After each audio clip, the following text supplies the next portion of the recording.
Le Centre d'initiation et de perfectionnement au métier de l'agriculture SIPA a accueilli la cérémonie de lancement du programme de formation, apprentissage et réinsertion économique des jeunes.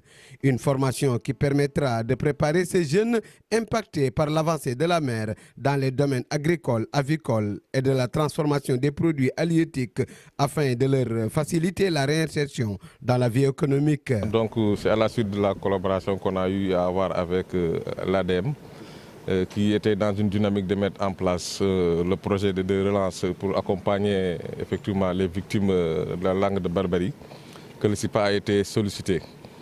Donc ils avaient comme objectif effectivement de s'identifier 60 jeunes et les former dans les certains métiers de la culture, notamment dans la production végétale, en horticulture, mais aussi dans l'aviculture, la production des poulets de chair et des œufs. Donc le troisième cohorte vont évoluer effectivement dans la transformation des conservation des produits halieutiques. Donc nous aurons 3 cohortes de formation ici.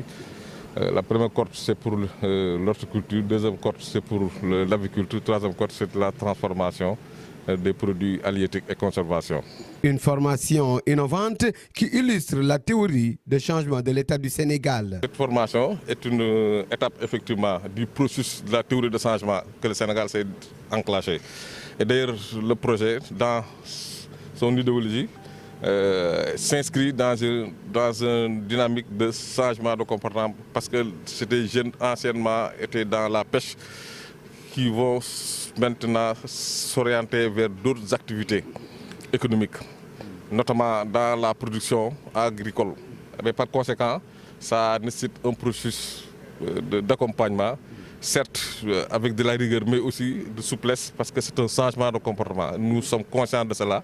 C'est pour cela que nous aussi, nous allons utiliser tous les moyens effectivement, pour accompagner cette dynamique-là, permettre à que les jeunes-là aiment le métier, et qu'effectivement qu'ils acquièrent toutes les compétences nécessaires pour pouvoir exercer le métier et gagner, avoir des revenus, améliorer leurs conditions de vie.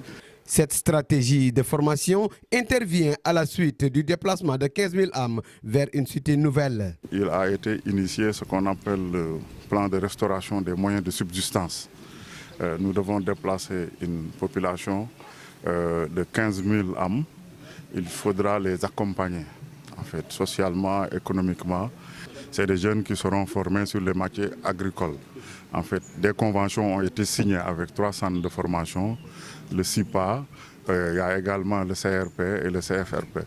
Voilà, en fait, au niveau de tous ces centres, on va former les jeunes sur des métiers qui pourront vraiment faciliter leur intégration. 60 jeunes seront formés dans cette dynamique.